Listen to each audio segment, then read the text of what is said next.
Hello everyone, in this video we will discuss question answer chapter 7 class 10 social science.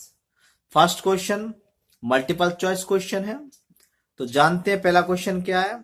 Who lead the freedom struggle of 1857 इन बुंदेलखंड बाज। बुंदेलखंड से कौन lead कर रहा था, ये थे तात्या टोपे। सेकंड है the British governor general of India in 1857 बाज। 1857 में ब्रिटिश गवर्नर कौन था इंडिया के अंदर, दैट इज कैनिंग है।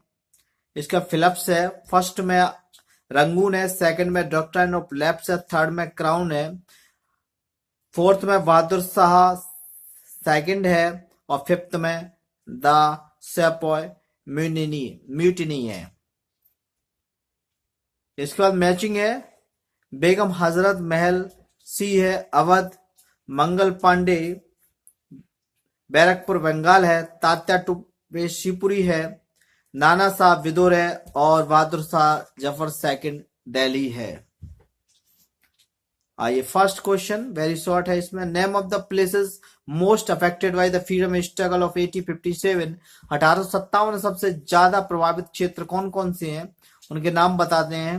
तो वो नाम है Delhi, Meerut, Barrackpore, Awadh, Rohilkhand, Bundelkhand, Kanpur, Jagdishpur, Lucknow and Gwalior etc.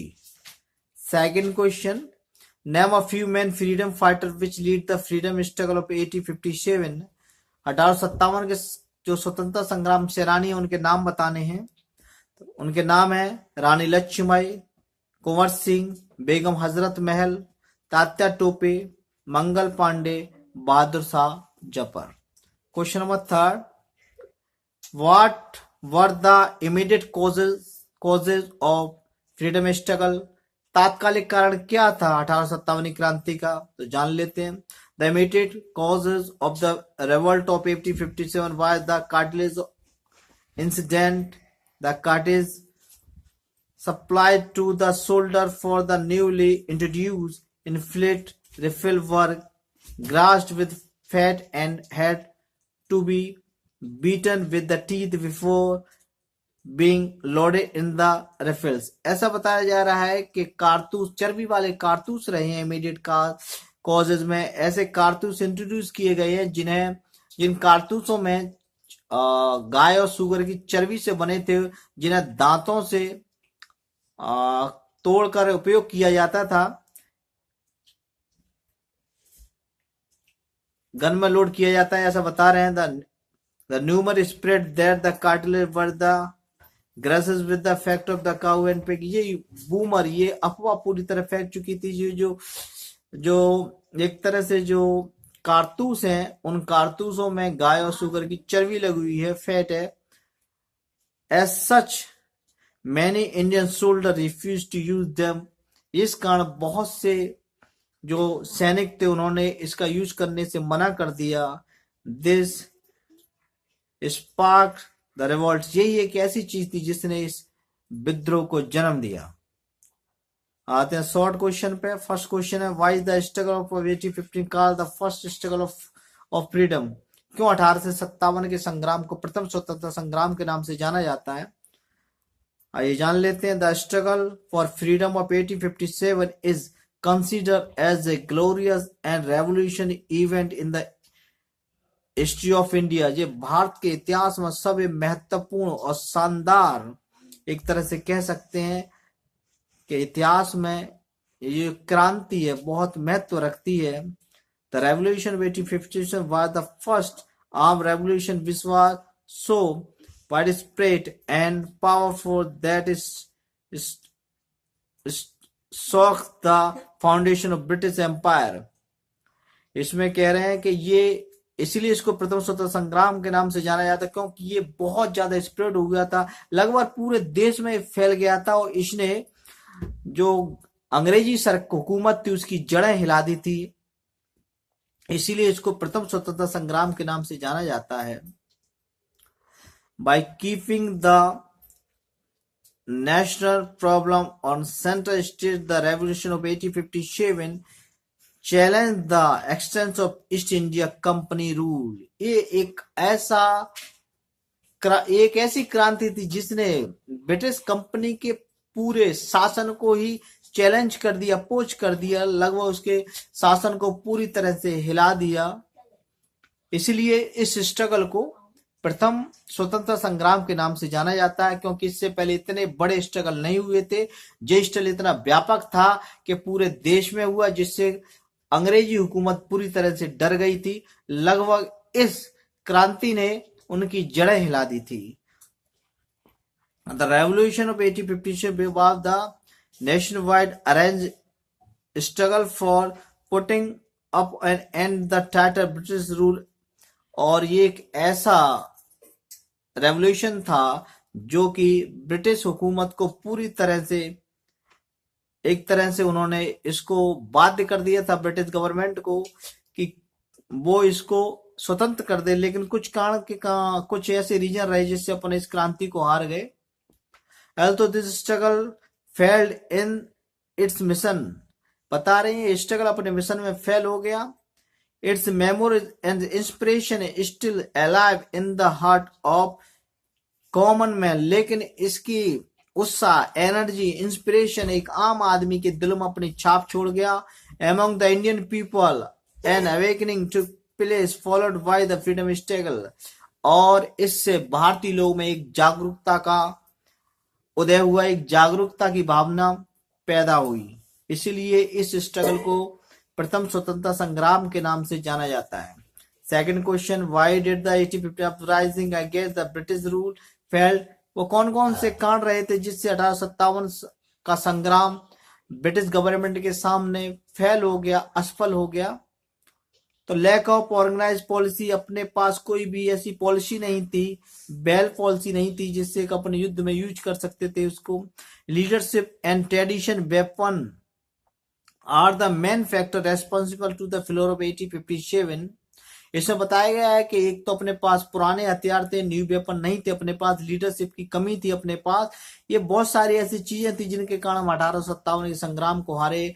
Awakening while the British army and leader are well planned in the resources and policy। जबकि जो ब्रिटिश लोग थे पूरी तरह तैयार थे हमसे ज्यादा बेहतर तरीके से हमारा मुकाबला करने के लिए। इस कारण अपन इस संग्राम को हार गए। उनकी पॉलिसी, उनकी नीति अपन से ज्यादा अच्छी थी। The rising did not spread thought out the country. और ये इतना फैला लेकिन पूरी कंट्री में एक साथ स्प्रेड नहीं हुआ, इसकी टाइमिंग अलग अलग होगी, इसलिए अपन इसको हारे। It was confident the some pockets of Indian Sindh, Kashmir, Rajput, east Bengal, south India and most of the Punjab did not take part in its. एक रीजन और बताया जा रहा है, बहुत सी ऐसे क्षेत्र थे जिन्होंने इस संग्राम में भाग ही नहीं लिया, जिनका भी नाम बताए। कश्मीर का क्षेत्र है, सिंध का क्षेत्र है, राजपूताना क्षेत्र है, ईस्ट बंगाल है, साउथ इंडिया वगैरह ये क्षेत्र है, इन्होंने इनमें पार्टिसिपेट नहीं किया, इसलिए भी इसको अपन लोग हारे। The Sikh, Rajput and the Gorkha वेटलियर remain faithful to the British. जबकि बाकी राजपूत और इसमें सिख भी बताए जा रहे हैं जो कि उल्टे अंग्रेजों के साथ थे, ऐसा बताया जा रहा है। And even help them in surprise revolt, जबकि वो अंग्रेजों की सहायता कर रहे थे इस क्रांति को दबाने के लिए।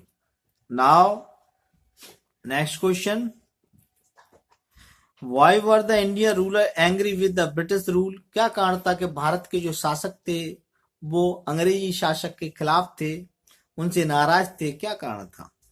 The policy of exploitation for the natural and human resources of the country was the matter of dissatisfaction to the Indians.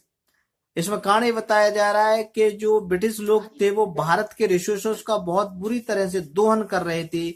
यही एक ऐसा मैटर था जिसके कारण यहाँ के जो रूलर थे वो उससे एंग्री थी, नाराज थे। On the other hand the policy of divide and rule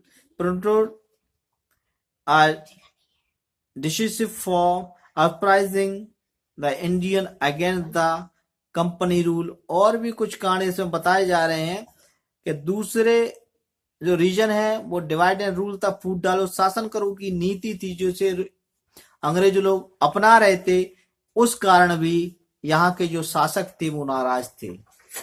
next question, what changes were introduced in the British administration after the freedom struggle of 1857। 1857 संग्राम के पास कौन कौन से ऐसे चेंज किए प्रशासन में ब्रिटिश लोगों ने? The revolt was eventually crushed by the British government, but its causes are several below to the British government. Consequently, British government had to introduce many administration changes. These changes brought about many transform in Indian society, economy and governments they were. बता रहे इसके बाद उन्होंने बहुत सारे बदलाव किए, जिसमें ऐसा बता रहे सामाजिक बदलाव थे, आर्थिक बदलाव थे, और गवर्नमेंट जो शासन करने का तरीका था उसमें भी उन्होंने बदलाव किया। पहला बदलाव, a declaration was passed in 1858 the British Parliament according to which the right to rule was the transfer of the British government from the East India Company। पहला रूल थे जेट आया इसमें कि जो पहले ईस्ट इंडिया कंपनी शासन कर रही थी, अब इसके बाद ब्रिटिश गवर्नमेंट के हाथ में इंडिया का शासन चला गया। सेकंड है, after 1858 there was the restriction of army. इसमें बताया जा रहा है कि इसके बाद फिर उन्हें आर्मी पे भरोसा नहीं रहा और उन्होंने आर्मी को द्वारा से रजिस्टर के द्वारा से भर्ती की गई, तो उसमें हिंदुस्तान के लोगों को नीचे रखा गया और ब्रिटिश गवर्नमेंट के जो ब्रिटिश लोग थे उनको ऊंचे ऊंचे पद पर रखा गया। ये सेकंड है। थर्ड में भी मैं थोड़ा सा जल्दी पढ़ देता हूं। There are the changes policy of migrate state adaptation. Third में ये बताया जा रहा है कि जो पहले इन्होंने बोला था कि जो राजा होंगे वो कोई भी बच्चे एडाप्ट नहीं कर सकते, लेकिन अब इसमें छूट दे दी। उन्होंने बोला कि आप कोई राजा है वो उसके पास अगर उत्तराधिकारी नहीं है तो वो गोद ले सकता है। इसमें थोड़ा चेंज किया। फोर्थ है, British government so A more sympathetic attitude toward the down land Lord. Fourth में ये बताया जा रहा है कि उन्होंने जो राजा थे या जमींदार थे उनके प्रति अपना जो रवैया है वो बहुत मुलायम कर दिया, नरम कर लिया। इस स्ट्रगल के बाद उन्हें पता चल गया कि ये स्ट्रगल ही है, ये लोग जमींदार और राजाओं की यहाँ के लोग इज्जत करते हैं, इसलिए हमें भी इनके साथ थोड़ा अच्छा व्यवहार करना चाहिए जिससे कि आगे रेवोल्ट ना हो, क्रांतियां ना हो। ये 1857 क्रांति के बाद अंग्रेजों ने अपनी पॉलिसी में चेंज किया।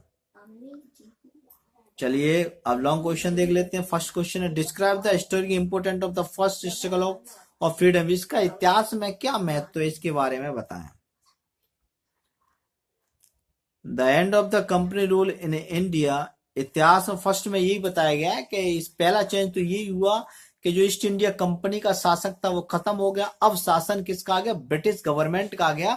जो ब्रिटिश में अंग्रेजी हुकूमत थी अब वो अपने ऊपर शासन करने लगी।